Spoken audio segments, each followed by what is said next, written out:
I counted every one of them. 1, 2, 3. By the time my daughter-in-law's voice hit its third octave, that sharp practice shriek she used whenever she wanted the room to collapse around her, I had already made the decision, not in anger, not in the hot, blinding way you make decisions when your blood is up, in the cold, deliberate way I used to make them when I was still running the floor at the Milwaukee plant, quiet, final, irreversible. My name is Conrad Mays. I am 67 years old. I spent 38 years in industrial manufacturing, working my way from a line supervisor in my 20s to plant operations director before I retired.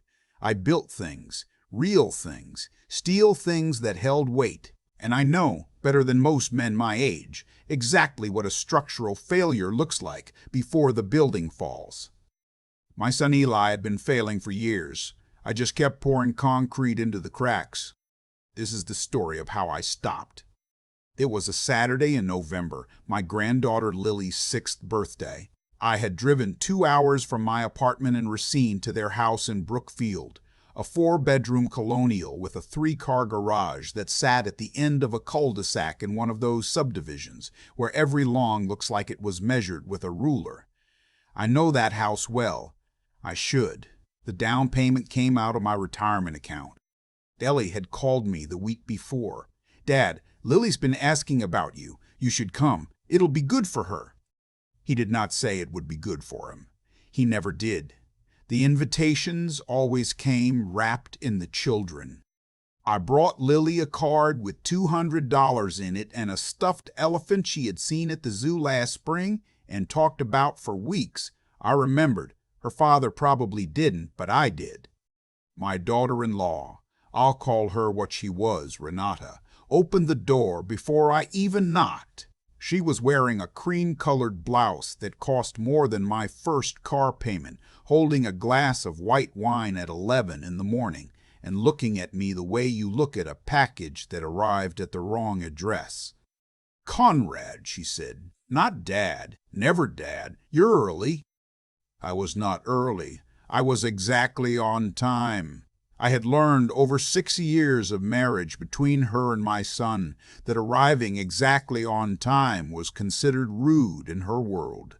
You were supposed to give people 20 minutes of grace on the front end, as if your schedule existed only as a suggestion. "Happy birthday to Lily," I said, stepping past her before she could reconsider the invitation. The house was already full. Renata's mother and her 2 sisters were in the living room. Her college friends sat in a cluster near the kitchen island, talking in that particular way, wealthy women talk. Half a sentence followed by laughter that doesn't connect to anything. There were balloons and a 3-tiered cake and a bouncy castle visible through the sliding doors in the backyard. It was a party built for Instagram, not for a 6-year-old. Lily found me in the foyer. She ran at me full speed, arms out, and I caught her the way I always did, swinging her up. "Grandpa Connie," she said, burying her face in my shoulder. I held her for a minute. That minute was the best part of the day. Ely found me later, near the back of the yard. He looked like a man treading water. His smile was the kind that doesn't reach the eyes, the maintenance smile, the one you put on at parties when you're drowning in debt and don't want your wife's friends to know it. He was 34. He looked 50. "Thanks for coming, Dad." He shook my hand, not a hug. We hadn't hugged in years. Renata had slowly, systematically made physical affection between us feel awkward, unnecessary, a thing from a different time. "Of course," I said. He leaned in. His voice dropped. "I need to talk to you later, before you leave." I looked at him. I knew what that meant. "How much?" I asked. He flinched. "Just later, okay? Not here." I nodded. I already knew it would be significant. It was always significant. The party lasted 3 hours. I watched my granddaughter open gifts. I watched Renata perform for the cameras, her mother's camera, her friends' cameras, her own phone propped against the centerpiece. I watched Eli refill his bourbon twice and pretend not to notice when Renata's hand landed on another man's arm, a beat too long. When the last guest left and Lily had been put down for a nap, Eli found me in the kitchen where I was helping clean up, because that's what you do. Renata stopped me from loading the dishwasher. "You don't have to do that," she said, and the way she said it made it clear that she meant I wasn't supposed to, not that I didn't have to. I set the plate down. I looked at my son. He was standing near the pantry with his arms crossed, not meeting my eyes. "Can we talk?" he said. We walked into his home office, the one I had helped him furnish when they first moved in. The desk, the bookshelves. I built those shelves myself on a long weekend 3 years ago. He had never once mentioned it. He sat down behind the desk. I sat across from him, and then he told me, $40,000. He said it like he was reading a number off a spreadsheet, flat, pre-rehearsed. "We're behind on the second mortgage," he said. "The practice isn't growing the way we projected." Eli was a chiropractor. He had opened his own clinic 2 years ago with $80,000 of my money, and Renata's enthusiastic insistence that he was finally ready to be his own boss. "Renata's cards are maxed. If we miss this month's payment, we go into default. Dad, I need $40,000. I looked at my son. 40,000. I had already given him the down payment on the house. I had co-signed the loan for the clinic equipment. I had covered the gap when Renata decided their kitchen needed to be updated 6 months after they moved in. New countertops, new appliances, the kind of renovation that a contractor friend of mine called a lifestyle upgrade disguised as a necessity. I said no. Eli stared at me. It was the first time I had ever said that word to him about money, and meant it. "Dad, I'm not asking you to give it to me. It's a loan. I'll pay you back." "You still owe me $60,000 from the last 3 loans, son. You haven't made a single payment." His jaw tightened. That was different. "How?" "Because, Renata," he stopped. "We organized. Because the circumstances were different. This is our house, Dad. Lily's house. You want us to lose the house?" He was good at this. He had learned early that my love for Lily was the softest spot in my armor. He had been pressing on it for 6 years. "What I want," I said carefully, "is for you to take responsibility for your financial decisions." That was when the office door opened. Renata walked in. She was not carrying wine anymore. She was carrying her phone, and the red light in the corner was on. She was recording. She stood next to Eli like she had been waiting just outside the door. Maybe she had. "Go on, Conrad," she said. Her voice was pleasant, the way a scalpel is pleasant, thin and very sharp. "Tell him again how he's not responsible. Tell him how everything is his fault." "I didn't say everything." "You've been holding this family hostage with that money for years," she said. "Every gift, every loan, every check.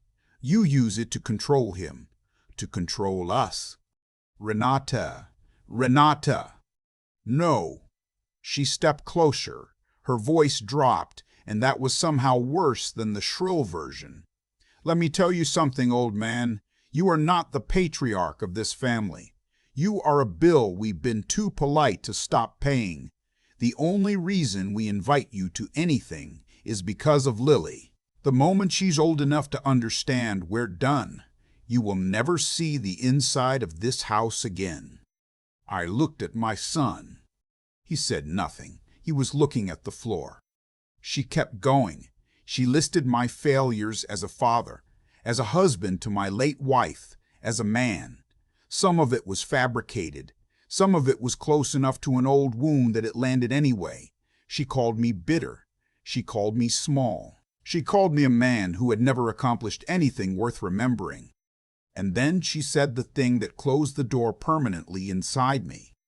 "Eli doesn't need you. He never did. You were just a wallet, and now the wallet is empty." I stood up. I straightened my jacket.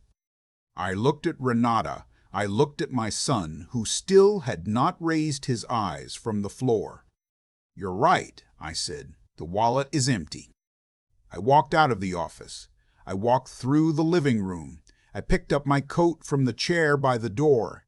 I did not say goodbye to anyone. I walked to my truck and sat in the dark driveway for 4 minutes. I know because I counted, and then I drove home. I did not call anyone that night. I did not cry. I sat at my kitchen table in Racine with a cup of coffee and my late wife's Bible, and I thought about the clinic.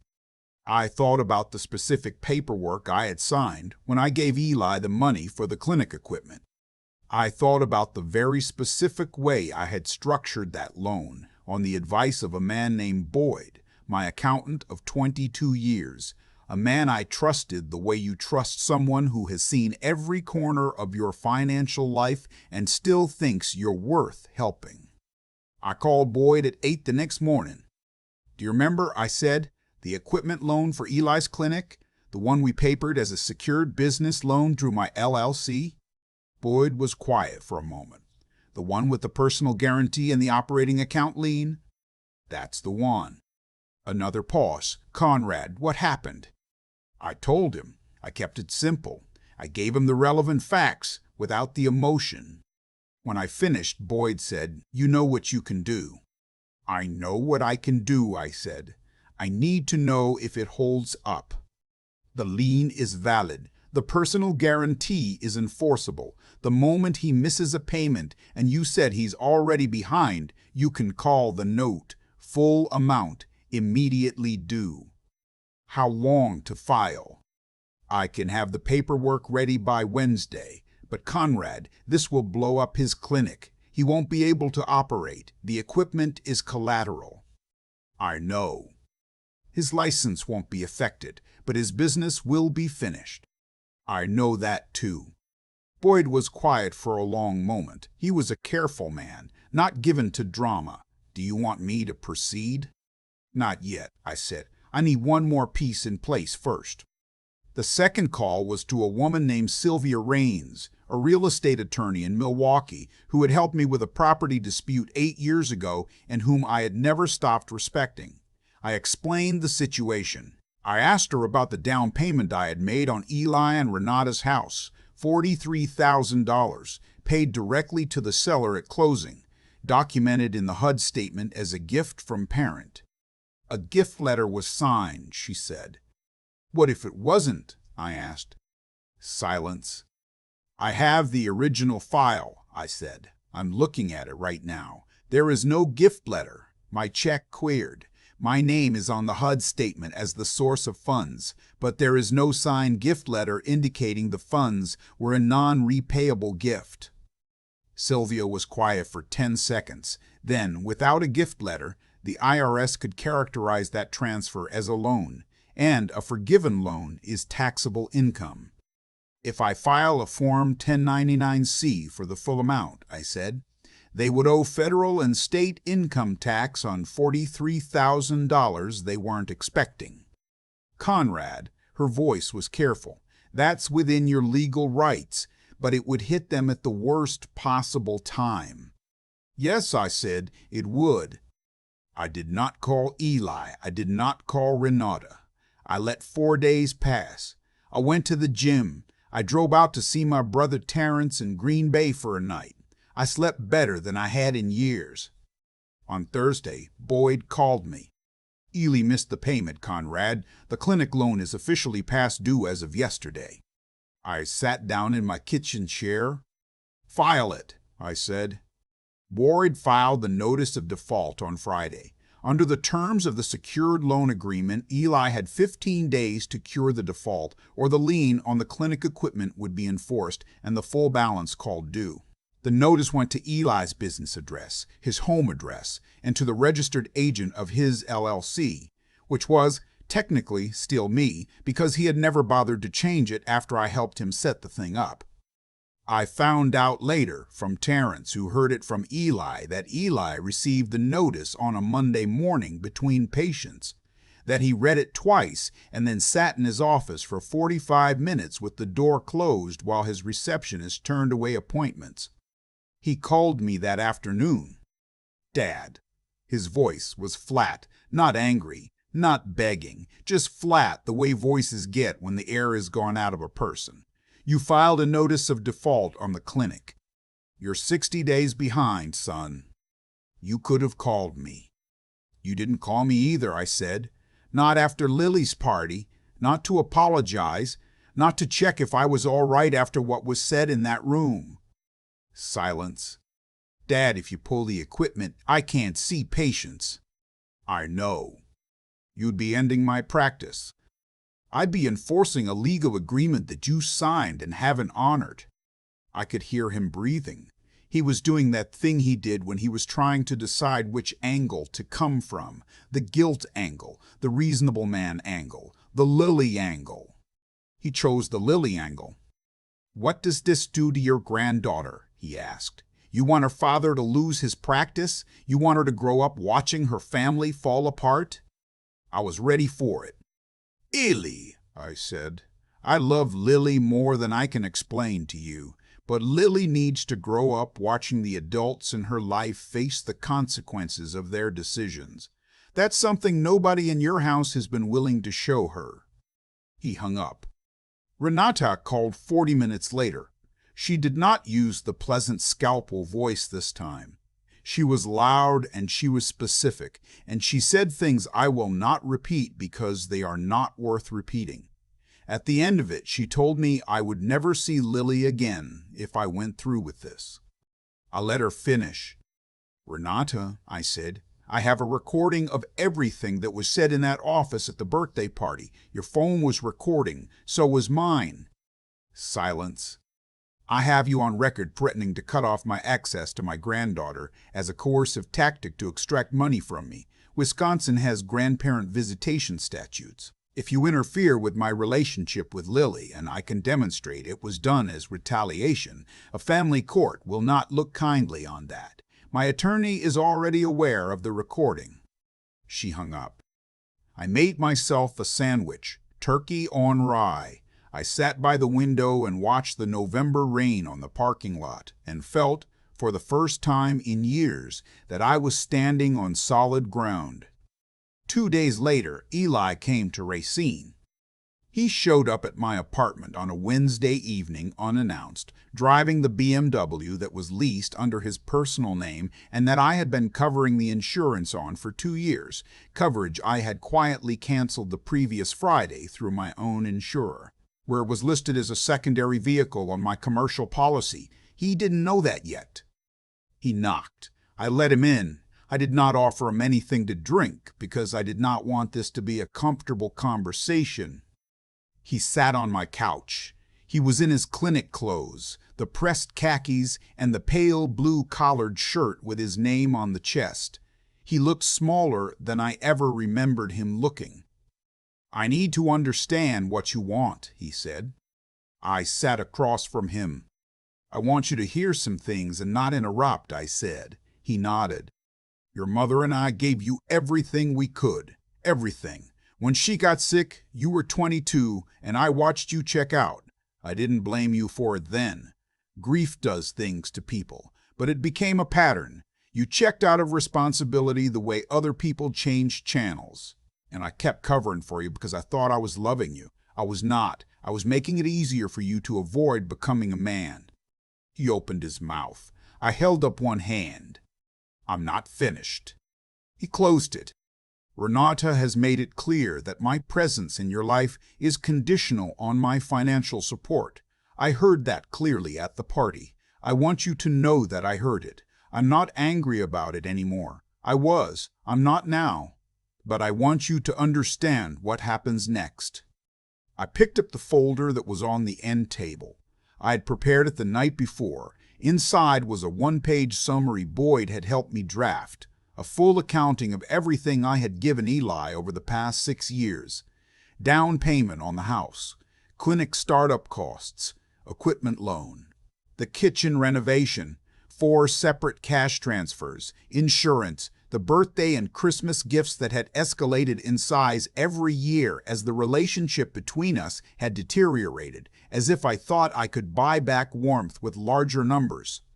Total $219,000. I handed it across. He looked at it for a long time.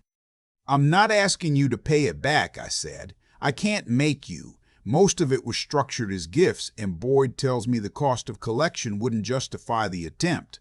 I'm telling you so you know the number, so you know what the wallet actually contained." He looked up. His eyes were wet. "The clinic loan is different," I continued.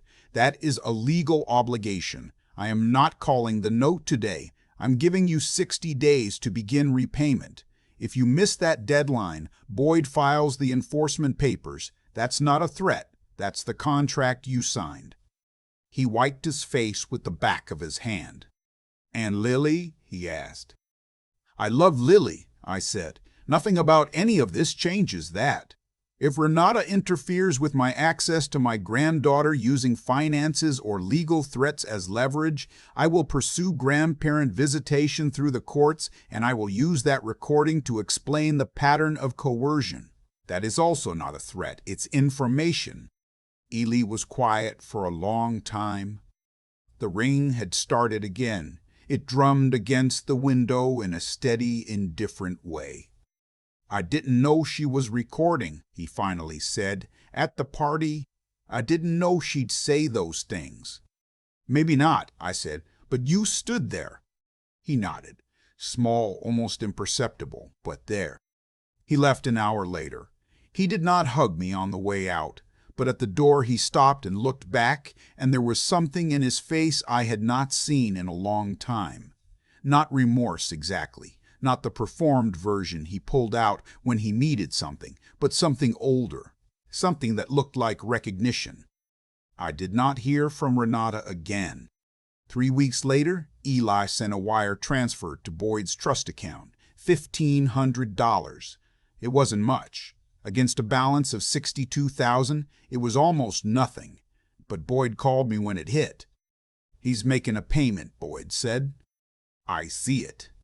"What do you want to do?" "Accept it," I said. "Send him a payment confirmation and a current balance statement. Professional, no commentary." "You sure?" "I'm sure." I did not celebrate. I did not call anyone to announce it. I just sat with it for a minute and then went back to what I was doing, which was putting together a folder of documents for an attorney named Reyes in Milwaukee who specialized in grandparent rights cases. Not because I intended to file, because I wanted to be ready. Because I had learned 38 years on a manufacturing floor will teach you this, if nothing else, that the time to prepare for a structural failure is before it happens, not after. Winter came hard to Wisconsin that year. I drove out to see Lily in December, on a Saturday that Eli had agreed to. Renata was not home. I didn't ask where she was. Lily met me at the door in her socks, sliding on the hardwood, and grabbed my hand and pulled me to her room to show me a drawing she'd made at school. A house with a yellow sun, stick figures out front. "That's Daddy and Mommy," she said, pointing. "And that's me, and that's Grandpa Connie."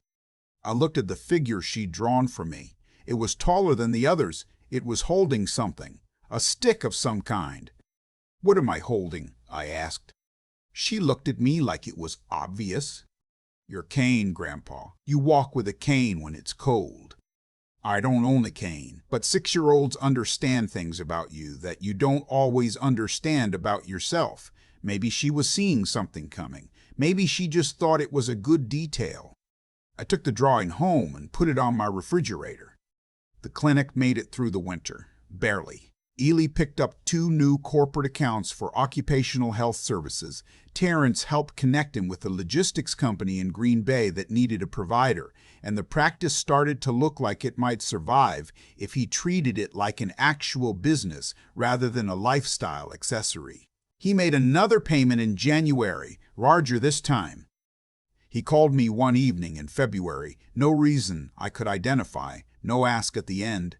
He told me about a patient who'd come in, a retired steelworker with 3 herniated discs, and how satisfying it had been to actually help him. He talked for 20 minutes. I mostly listened. When he hung up, I sat for a while in the quiet. I thought about my wife, Margaret, who had always been better at this than I was, better at seeing people clearly and loving them anyway, better at holding the line without holding a grudge. I thought about what she would have said about all of it. The recording, the attorneys, the notice of default. She would have raised an eyebrow at me. Not disapproving exactly. More like, you did what you had to do, Conrad, but don't forget what it's all supposed to be for. I knew what it was supposed to be for. It was supposed to be for the 6-year-old in socks, sliding on hardwood, pulling an old man toward a drawing of a house with a yellow sun. I didn't fix my son. I don't know if he can be fixed or if that's even the right word. What I did was stop funding his avoidance. I stopped making it easy for him to be the man he was becoming. Whether that changes him in any lasting way is something only time and his own choices will answer. But I stopped waiting for it. I stopped measuring my worth by whether he made the right call or said the right thing or showed up in the right way. That's not a healthy accounting. It's not sustainable, and it doesn't produce anything worth building on. I'm 67 years old. I know how to build things. I know how long it takes, and I know what materials you need, and I know that you cannot pour a foundation on ground that hasn't been cleared. I cleared the ground. What gets built on it now? That part's up to him. I used to think that loving someone meant absorbing whatever they threw at you, that a good father kept his mouth shut, kept writing the checks, kept showing up, even when showing up meant standing in a room where you weren't respected. I believed that for a long time. Long enough that it cost me $219,000 and most of my self-respect to see how wrong I was. What Renata said in that office, "You are just a wallet," wasn't cruel in the way people usually mean cruelty. It wasn't said in a moment of rage. It was said calmly, deliberately, the way you state a fact you've been holding on to for a while and finally decided to use. That's what made it land the way it did, not the words, the certainty behind them. And she wasn't entirely wrong. I had made myself a wallet, not because Eli demanded it and not because Renata engineered it, though she did, over years, with precision. I made myself a wallet because it was easier than the alternative. The alternative was having a hard conversation with my son about who he was becoming. The alternative was letting him fail at something early, when the failure was small enough to survive. I kept choosing the check instead. And every check I wrote told him, without a single word spoken, that I would always be there to catch him. That the ground would never actually come up to meet him. That's not love. That's interference with a person's ability to grow a spine. I think about the 38 years I spent on a manufacturing floor. In that work, there's a concept called structural integrity, the capacity of a material to hold its own weight under stress. You build for it deliberately. You don't get it by accident. And you absolutely cannot manufacture it in something that has never been tested. Eli had never been tested. I had made sure of that, one check at a time. What changed when I called Boyd was not my love for my son. That didn't change. What changed was my understanding of what love actually requires. It requires the willingness to let someone experience the consequence of their choices. Not because you want them to suffer, but because suffering is sometimes the only teacher that gets through. I had been overriding that teacher for years, writing checks to keep the classroom quiet. The $1,500 wire transfer Eli sent in January wasn't much. Against what he owed, it was almost nothing. But it meant something different than money. It meant he had chosen, on his own, without a safety net underneath him, to take a step in the right direction. That's not something I could have bought for him. That was his. He built that himself, however small it was, and small things built by your own hands are worth more than large things handed to you. I don't know what Eli becomes from here. I don't know if the clinic survives, or if the marriage survives, or if the man I glimpsed in that doorway, the one with recognition in his eyes, is a permanent version of him or just a temporary crack in the surface. I can't control that. I never could. What I could control was whether I kept funding the version of him that called me from the edge of disaster and expected me to reach down and pull him back up every single time without him ever learning how to climb. I'm 67 years old. I know what it takes to build something that lasts. You need a foundation that's been stressed and tested and proven solid. You need materials that have been through enough to know their own limits. And you need the discipline to stop adding to a structure that was never built right in the first place, no matter how much you want it to stand. I cleared the ground. I did it with a folder of documents and a phone call to my accountant and 38 years of knowing what a failing foundation looks like before the collapse. The rest is concrete and time.